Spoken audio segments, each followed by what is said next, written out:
ഓം ശാന്തി. 18/4/2026 പ്രഭാതമുരളി മധുബൻ. മധുരമായ കുട്ടികളെ, നിങ്ങൾ ബാബയിലൂടെ സന്മുഖത്ത് പഠിച്ചുകൊണ്ടിരിക്കുന്നു.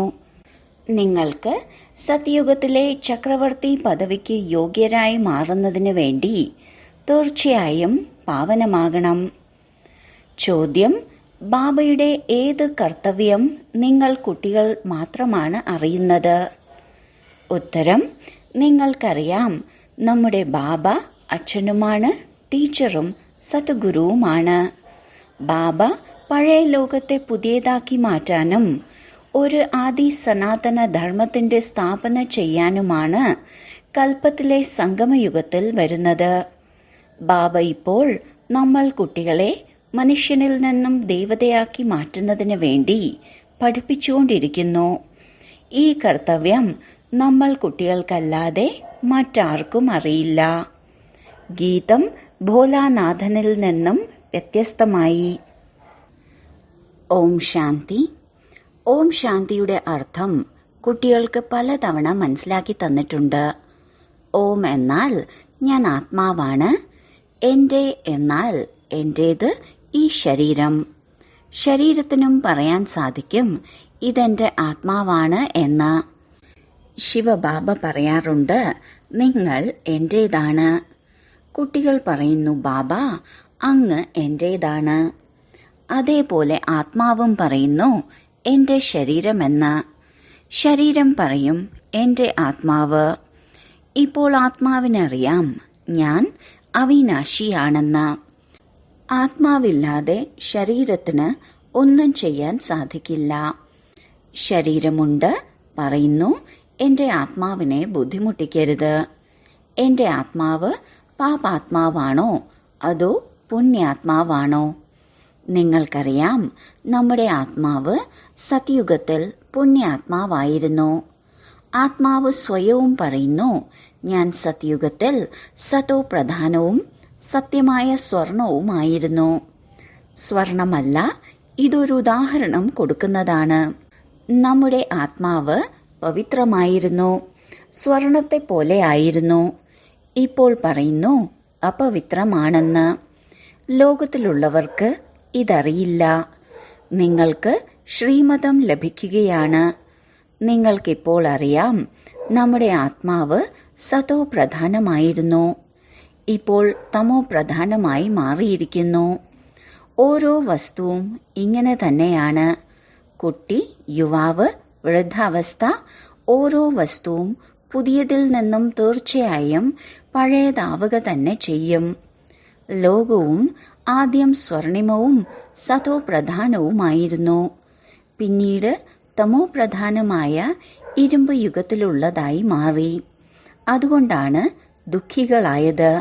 സതോ പ്രധാനമായത് എന്നാൽ പരിവർത്തനപ്പെട്ടത്, തമോ പ്രധാനം എന്നാൽ മോശമായത്. ഗീതത്തിലും പറയാറുണ്ട്, മോശമായതിനെ നല്ലതാക്കി മാറ്റുന്നവനെ എന്ന്. പഴയ ലോകം മോശമായിരിക്കുകയാണ്. കാരണം രാവണരാജ്യമാണ്, എല്ലാവരും പതീതരുമാണ്. സത്യുഗത്തിൽ എല്ലാവരും പാവനമായിരുന്നു. സത്യുഗത്തെ പുതിയ നിർവികാരി ലോകമെന്നാണ് പറയുന്നത്. ഇതാണ് പഴയ വികാരി ലോകം. ഇപ്പോൾ കലിയുഗമാകുന്ന ഇരുമ്പ് യുഗമാണ്. ഈ കാര്യങ്ങളൊന്നും ഒരു സ്കൂളിലോ കോളേജിലോ പഠിപ്പിക്കാറില്ല. ഭഗവാൻ വന്നാണ് പഠിപ്പിച്ച് രാജയോഗം പരിശീലിപ്പിക്കുന്നത്. ഗീതയിൽ ഭഗവാനു വാച എന്നെഴുതിയിട്ടുണ്ട്.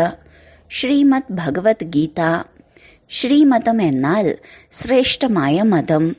ശ്രേഷ്ഠത്തിലും വെച്ച് ശ്രേഷ്ഠവും ഉയർന്നതിലും വെച്ച് ഉയർന്നതുമായത് ഭഗവാനാണ്. ഭഗവാന്റെ പേര് യഥാർത്ഥത്തിൽ ശിവൻ എന്നാണ്. രുദ്രജയന്തി എന്നും രുദ്രന്റെ രാത്രിയെന്നും ഒരിക്കലും കേട്ടിട്ടുണ്ടായിരിക്കില്ല. ശിവരാത്രി എന്നാണ് പറയുന്നത്. ശിവൻ നിരാകാരനാണ്. ഇപ്പോൾ നിരാകാരന്റെ ജയന്തി അല്ലെങ്കിൽ രാത്രി എങ്ങനെയാണ് ആഘോഷിക്കുന്നത്? കൃഷ്ണന്റെ ജയന്തി എന്നത് ശരിയാണ്, ഇന്നയാളുടെ കുട്ടിയാണ്, തീയതിയും മാസവുമെല്ലാം കാണിക്കുന്നുണ്ട്. ശിവനെക്കുറിച്ച് ആർക്കും അറിയില്ല. എപ്പോഴാണ് ജനിച്ചതെന്ന് അറിയണമല്ലോ. ശ്രീകൃഷ്ണൻ സത്യുഗത്തിലെ ആദിയിൽ എങ്ങനെയാണ് ജന്മമെടുത്തത് എന്ന് നിങ്ങൾക്കിപ്പോൾ വിവേകം ലഭിച്ചു. നിങ്ങൾ പറയും, ശ്രീകൃഷ്ണൻ ജനിച്ചിട്ട് 5000 വർഷങ്ങളായി. മനുഷ്യർ പറയുന്നു, ക്രിസ്തുവിന് 3000 വർഷങ്ങൾക്ക് മുൻപ് ഭാരതം സ്വർഗമായിരുന്നു എന്ന്. ഇസ്ലാമികൾക്ക് മുൻപ് ചന്ദ്രവംശികളും അവർക്ക് മുന്നേ സൂര്യവംശികളുമായിരുന്നു. ശാസ്ത്രങ്ങളിൽ സത്യുഗത്തിന് ലക്ഷക്കണക്കിന് വർഷങ്ങളാണ് കാണിച്ചിട്ടുള്ളത്. ഗീതയാണ് മുഖ്യം. ഗീതയിലൂടെയാണ് ദേവീദേവതാ ധർമ്മത്തിന്റെ സ്ഥാപനയുണ്ടായത്. ഈ ധർമ്മം സത്യയുഗം ത്രേതയുഗം വരെ നീണ്ടുനിന്നു. അർത്ഥം, ഗീത എന്ന ശാസ്ത്രത്തിലൂടെ ആദി സനാതന ദേവീദേവതാ ധർമ്മത്തിന്റെ സ്ഥാപനയും പരംപിത പരമാത്മാവ് തന്നെയാണ് ചെയ്തത്. പിന്നീട് പകുതി കൽപ്പത്തേക്ക് ഒരു ശാസ്ത്രവുമില്ല, ധർമ്മസ്ഥാപകരുമില്ല. ബാബ തന്നെ വന്നാണ് ബ്രാഹ്മണരെ ദേവതയും ക്ഷത്രിയരുമാക്കി മാറ്റിയത്. അർത്ഥം, ബാബ 3 ധർമ്മങ്ങൾ സ്ഥാപിക്കുന്നു. ഇത് അതിധർമ്മമാണ്. ഇതിന്റെ ആയുസ് കുറച്ചായിരിക്കും. അതിനാൽ സർവശാസ്ത്രമായി ശിരോമണി ഗീത ഭഗവാനാണ് പാടിയിട്ടുള്ളത്. ബാബ പുനർജന്മത്തിലേക്ക് വരുന്നില്ല. ബാബയ്ക്ക് ജന്മമുണ്ട്, എന്നാൽ ഗർഭത്തിൽ വരുന്നില്ല. ഗർഭത്തിലൂടെ എന്റെ പാലന ഉണ്ടാകുന്നില്ല. സത്യയുഗത്തിലുള്ള കുട്ടികളെല്ലാം ഗർഭകൊട്ടാരത്തിലായിരിക്കും. രാവണ രാജ്യത്തിൽ ഗർഭ ജയിലിലേക്കായിരിക്കും വരേണ്ടി വരിക. പാപങ്ങൾ ജയിലിലാണ് അനുഭവിക്കുന്നത്. ഗർഭത്തിൽ പരിണിത ഫലങ്ങൾ അനുഭവിക്കുന്നതിലൂടെ പറയുന്നു, ഞാനിനി പാപങ്ങളൊന്നും ചെയ്യില്ല. എന്നാൽ ഇത് പാപാത്മാക്കളുടെ ലോകമാണ്. ഗർഭത്തിൽ നിന്ന് പുറത്തു വരുന്നതിലൂടെ പാപങ്ങൾ ചെയ്യാൻ ആരംഭിക്കുന്നു. ഗർഭത്തിൽ വെച്ച് പറഞ്ഞത് അവിടെ തന്നെയായി. ഇവിടെയും ഒരുപാട് പ്രതിജ്ഞ ചെയ്യാറുണ്ട്, ഞാൻ പാപങ്ങളൊന്നും ചെയ്യില്ല എന്ന്. പരസ്പരം കാമമാകുന്ന വികാരത്തിലേക്ക് പോകില്ല എന്ന്. കാരണം ഈ വികാരം തന്നെയാണ് ആദിമധ്യ അന്ത്യം ദുഃഖം നൽകുന്നത്. സത്യുഗത്തിൽ വിഷമില്ല. അതുകൊണ്ട് മനുഷ്യർ ആദിമധ്യ അന്ത്യം 21 ജന്മത്തേക്ക് ദുഃഖം അനുഭവിക്കുന്നില്ല. കാരണം രാമരാജ്യമാണ്. രാമരാജ്യത്തിന്റെ സ്ഥാപന ബാബ വീണ്ടും ചെയ്യുകയാണ്. സംഗമത്തിൽ മാത്രമേ സ്ഥാപനയുണ്ടാകൂ. ധർമ്മം സ്ഥാപിക്കാൻ വരുന്നവർക്ക് ഒരു പാപവും ചെയ്യേണ്ട ആവശ്യമില്ല. പകുതി സമയം പുണ്യാത്മാവും പിന്നീട് പകുതി സമയം പാപാത്മാവുമായി മാറുന്നു. നിങ്ങൾ സത്യത്രേതായുഗത്തിൽ പുണ്യാത്മാവായിരുന്നു, പിന്നീടാണ് പാപാത്മാവായി മാറുന്നത്. സത്തോ പ്രധാനമായ ആത്മാവ് പരംധാമത്തിൽ നിന്ന് വരുമ്പോൾ ശിക്ഷകൾ അനുഭവിക്കാൻ സാധിക്കില്ല. ക്രിസ്തുവിന്റെ ആത്മാവ് ധർമ്മം സ്ഥാപിക്കാൻ വന്നാൽ ഒരു ശിക്ഷയും ലഭിക്കാൻ സാധിക്കില്ല. ബ്രഹ്മബാബയിൽ എങ്ങനെയാണോ ശിവബാബ വരുന്നതുപോലെ ശിവബാബ സത്തോപ്രധാനം തന്നെയാണ്. എന്ത് ബുദ്ധിമുട്ടും ദുഃഖവുമെല്ലാം ബ്രഹ്മാവിന്റെ ആത്മാവിനാണ് ഉണ്ടാകുന്നത്, അല്ലാതെ ശിവബാബയ്ക്കല്ല. ബാബ സദാ സുഖത്തോടും ശാന്തിയോടും കൂടിയാണ് കഴിയുന്നത്. സദാ സത്തോപ്രധാനമാണ്. എന്നാൽ വരുന്നത് ഈ ബ്രഹ്മാവിന്റെ ശരീരത്തിലല്ലേ? ക്രിസ്തുവിന്റെ ആത്മാവ് പ്രവേശിച്ച ശരീരത്തിനാണ് ദുഃഖമുണ്ടാകുന്നത്. ക്രിസ്തുവിന്റെ ആത്മാവിന് ദുഃഖം അനുഭവിക്കാൻ സാധിക്കില്ല. എന്തുകൊണ്ടെന്നാൽ സതോ രജോ തമോയിലേക്ക് വരുന്നു. പുതിയ പുതിയ ആത്മാക്കളും വരുന്നുണ്ടല്ലോ. പുതിയ ആത്മാക്കൾക്ക് തീർച്ചയായും സുഖം അനുഭവിക്കേണ്ടതായി വരും. ദുഃഖം അനുഭവിക്കാൻ സാധിക്കില്ല. നിയമമില്ല. ഈ ബ്രഹ്മബാബയിൽ ബാബ ഇരിക്കുന്നുണ്ട്. എന്നാൽ ബുദ്ധിമുട്ടെല്ലാം അനുഭവിക്കുന്നത് ദാതയാണ്, അല്ലാതെ ശിവബാബയല്ല. എന്നാൽ ഈ കാര്യങ്ങൾ നിങ്ങളാണ് അറിയുന്നത്, മറ്റാർക്കും അറിയില്ല. ഈ രഹസ്യങ്ങളെല്ലാം ബാബയാണ് മനസ്സിലാക്കി തരുന്നത്. ഈ സഹജമായ രാജയോഗത്തിലൂടെ തന്നെയാണ് സ്ഥാപന ഉണ്ടാകുന്നത്. പിന്നീട് ഭക്തി മാർഗത്തിൽ ഈ കാര്യങ്ങൾ തന്നെയാണ് പാടി വരുന്നത്. ഈ സംഗമയുഗത്തിൽ സംഭവിക്കുന്നതിനെക്കുറിച്ചെല്ലാം മഹിമ പാടാറുണ്ട്. ഭക്തിമാർഗം ആരംഭിക്കുമ്പോൾ ശിവബാബയുടെ പൂജയുണ്ടാകുന്നു. ആദ്യമാദ്യം ആരാണ് ഭക്തി ചെയ്യുന്നത്? ലക്ഷ്മി നാരായണൻ രാജ്യം ഭരിച്ചിരുന്നപ്പോൾ പൂജ്യരായിരുന്നു. പിന്നീട് വാമമാർഗത്തിലേക്ക് വന്നപ്പോൾ പൂജ്യരിൽ നിന്ന് പൂജാരിയായി മാറുന്നു. ബാബ മനസ്സിലാക്കി തരുന്നു, നിങ്ങൾ കുട്ടികൾക്ക് ആദ്യമാദ്യം ബുദ്ധിയിൽ വരണം. നിരാകാരനായ പരംപിത പരമാത്മാ ഈ ബ്രഹ്മാവിലൂടെയാണ് നമ്മളെ പഠിപ്പിക്കുന്നത്. ഇങ്ങനെ മനസ്സിലാക്കി തരുന്ന മറ്റൊരു സ്ഥലം മുഴുവൻ ലോകത്തിലും ഇല്ല. ബാബ തന്നെയാണ് ഭാരതത്തിന് വീണ്ടും സ്വർഗത്തിന്റെ സമ്പത്ത് നൽകുന്നത്. ത്രിമൂർത്തിയുടെ ചിത്രത്തിന് താഴെ എഴുതി വെച്ചിട്ടുണ്ട്, പവിത്രവും ദൈവികവുമായ ലോകം നിങ്ങളുടെ ജന്മസിദ്ധ അവകാശമാണ്. ശിവബാബ വന്നാണ് നിങ്ങൾ കുട്ടികൾക്ക് സ്വർഗത്തിന്റെ ചക്രവർത്തി പദവി നൽകുന്നത്, യോഗ്യതയുള്ളതാക്കി മാറ്റുന്നു. നിങ്ങൾക്കറിയാം, ബാബ നമ്മൾ പതിതരായവരെ യോഗ്യതയുള്ളതാക്കി മാറ്റുകയാണ്. പാവനമായി മാറിയാൽ പിന്നെ ഈ ശരീരം ഉണ്ടാവില്ല. രാവണനിലൂടെയാണ് നമ്മൾ പതിതരായി മാറിയത്. പിന്നീട് പരംപിത പരമാത്മാവ് പാവനമാക്കി മാറ്റി പാവനമായ ലോകത്തിന്റെ അധികാരിയാക്കി മാറ്റുന്നു. ബാബ തന്നെയാണ് ജ്ഞാനത്തിന്റെ സാഗരനും പതിത പാവനനും. നിരാകാരനായ ശിവബാബ നമ്മളെ പഠിപ്പിക്കുന്നു. എല്ലാവർക്കുമൊന്നും ഒരുമിച്ച് പഠിക്കാൻ സാധിക്കില്ല. നിങ്ങൾ കുറച്ചു പേരാണ് സന്മുഖത്തിരിക്കുന്നത്. ബാക്കി എല്ലാ കുട്ടികൾക്കും അറിയാം, ശിവബാബ ബ്രഹ്മാവിന്റെ ശരീരത്തിലിരുന്ന് സൃഷ്ടിയുടെ ആദിമധ്യ അന്ത്യത്തിന്റെ ജ്ഞാനം കേൾപ്പിക്കുന്നുണ്ടായിരിക്കും. മുരളി കത്തിന്റെ രൂപത്തിൽ വരും. മറ്റ് സത്സംഗങ്ങളിലൊന്നും ഇങ്ങനെ മനസ്സിലാക്കില്ല. ഇന്നത്തെ കാലത്ത് റെക്കോർഡ് ചെയ്യുന്ന മെഷീനെല്ലാം ഉണ്ട്. അതിനാൽ അതിൽ റെക്കോർഡ് ചെയ്ത് തിരിച്ചയക്കുന്നു. മനുഷ്യർ പറയുന്നു, ഇന്ന പേരിലുള്ള ഗുരുവാണ് കേൾപ്പിക്കുന്നത്. ബുദ്ധിയിൽ മനുഷ്യരുടെ ഓർമ്മ മാത്രമാണ് ഉള്ളത്. ഇവിടെ അങ്ങനെയുള്ള കാര്യമില്ല. ഇവിടെ നിരാകാരനായ ബാബ നോളജ്ഫുള്ളാണ്. മനുഷ്യരെ നോളജ്ഫുൾ എന്ന് പറയാൻ സാധിക്കില്ല. പാടാറുണ്ട്, ഈശ്വരനായ പിതാവ് നോളജ്ഫുള്ളാണ്, ശാന്തസ്വരൂപമാണ്, ആനന്ദസ്വരൂപമാണ്. അപ്പോൾ അച്ഛനിൽ നിന്നുമുള്ള സമ്പത്തും വേണമല്ലോ. അച്ഛനിലുള്ള ഗുണങ്ങളെല്ലാം കുട്ടികൾക്കും ലഭിക്കണം. ഇപ്പോൾ ലഭിച്ചുകൊണ്ടിരിക്കുകയാണ്. ഗുണങ്ങളെ ധാരണ ചെയ്ത് ലക്ഷ്മി നാരായണനെ പോലെ മാറിക്കൊണ്ടിരിക്കുകയാണ്. എല്ലാവരും രാജാവും റാണിയുമായി മാറില്ല. ഗീതവുമുണ്ട്, രാജാവും റാണിയും മന്ത്രിയും എന്ന്. സത്യുഗത്തിൽ മന്ത്രിമാരില്ല. മഹാരാജാവിനും മഹാറാണിക്കും ശക്തിയുണ്ട്. വികാരിയായി മാറുമ്പോഴാണ് മന്ത്രിമാരുണ്ടാകുന്നത്. മുൻപൊന്നും മിനിസ്റ്റേഴ്സ് ഒന്നും ഉണ്ടായിരുന്നില്ല. സത്യുഗത്തിൽ ഒരു രാജാവിൻ്റെയും റാണിയുടെയും രാജ്യമായിരിക്കും ഉണ്ടായിരിക്കുക. രാജാവിനും റാണിക്കും മന്ത്രിമാരുടെ ആവശ്യം എന്താണ്? നിർദ്ദേശമെടുക്കേണ്ട ആവശ്യമില്ല.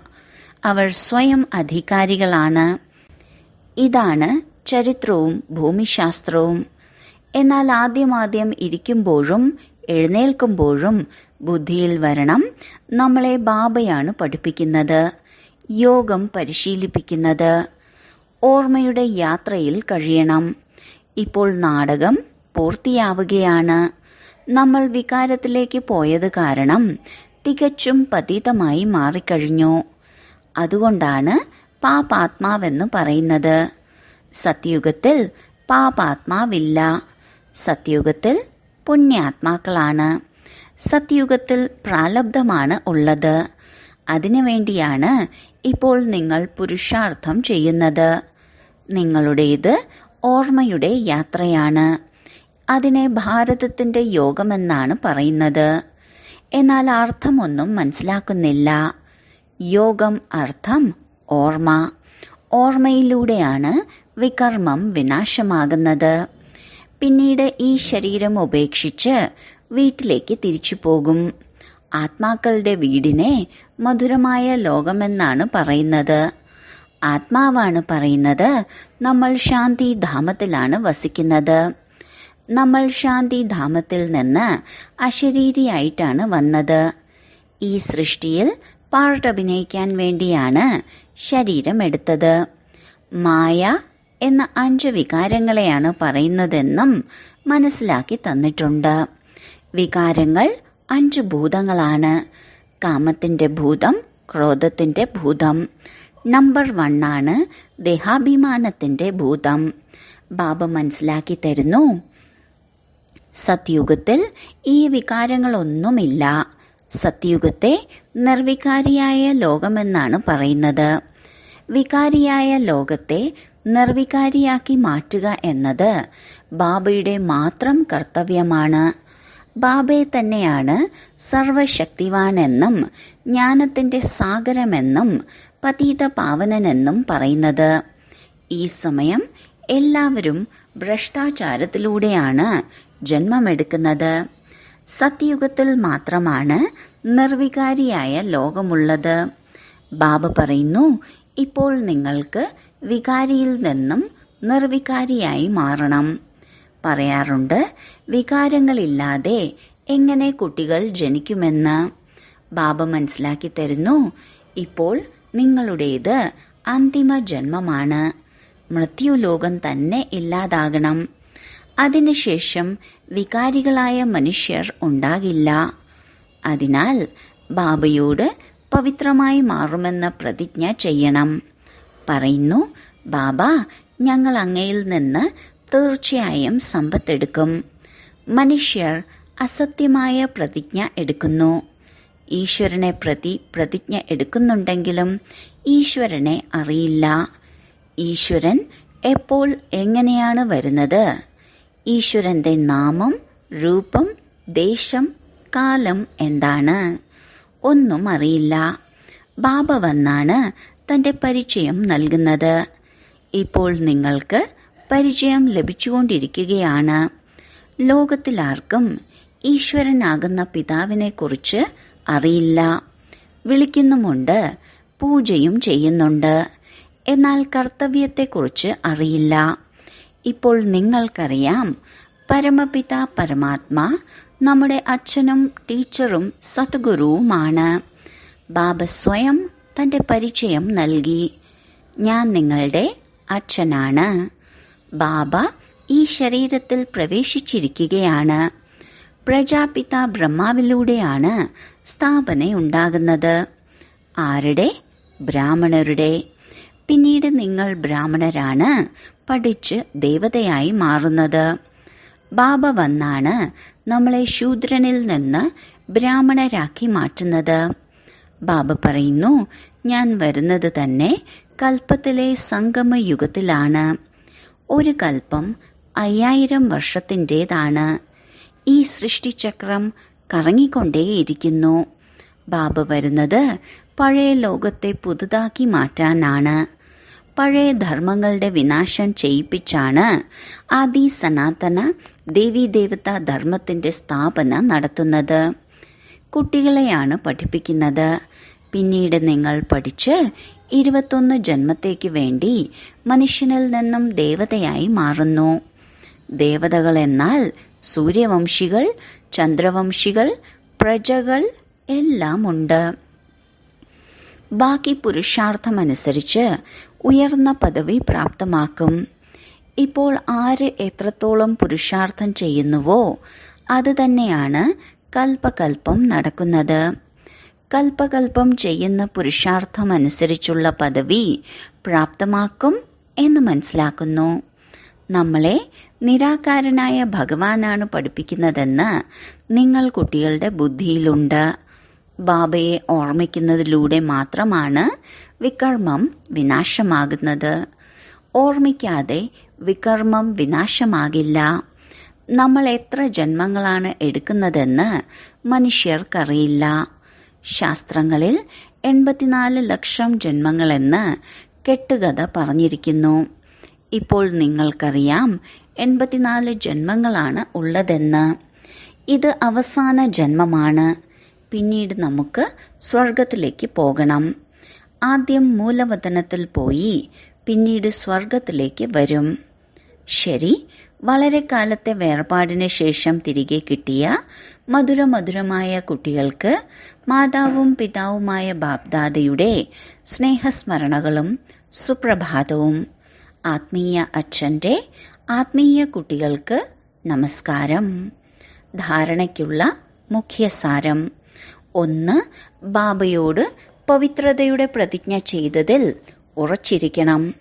കാമക്രോധാദി ഭൂതങ്ങളുടെ മേൽ തീർച്ചയായും വിജയം പ്രാപ്തമാക്കണം. 2. നടക്കുമ്പോഴും കറങ്ങുമ്പോഴും ഓരോ കാര്യങ്ങൾ ചെയ്യുമ്പോഴും പഠിപ്പിക്കുന്ന ബാബയെ ഓർമ്മിക്കണം. ഇപ്പോൾ നാടകം പൂർത്തിയാവുകയാണ്. അതിനാൽ ഈ അന്തിമ ജന്മത്തിൽ തീർച്ചയായും പവിത്രമായി മാറണം. വരദാനം: സർവ ഖജനാവുകളാലും നിറവുള്ളവരായി തങ്ങളുടെ മുഖത്തിലൂടെ സേവനം ചെയ്യുന്ന സത്യമായ സേവാധാരിയായി ഭവിക്കട്ടെ. സർവ ഖജനാവുകളാലും സദാ സമ്പന്നരും നിറഞ്ഞിരിക്കുന്നവരുമായ കുട്ടികളുടെ നയനങ്ങളിലൂടെയും മസ്തകത്തിലൂടെയും ഈശ്വരീയ ലഹരി കാണപ്പെടും. അവരുടെ മുഖം തന്നെ സേവനം ചെയ്യുന്നു. ആർക്ക് കൂടുതൽ അഥവാ കുറഞ്ഞ ശേഖരണമുണ്ടോ അതും അവരുടെ മുഖത്തിലൂടെ കാണപ്പെടും. ഏതെങ്കിലും ഉയർന്ന കുലത്തിലുള്ളവരാണെങ്കിൽ അവരുടെ മുഖത്തിൽ ആ തിളക്കവും അഭിമാനവും കാണപ്പെടും. അതേപോലെ താങ്കളുടെ മുഖം ഓരോ സങ്കല്പത്തെയും ഓരോ കർമ്മത്തെയും സ്പഷ്ടമാക്കണം.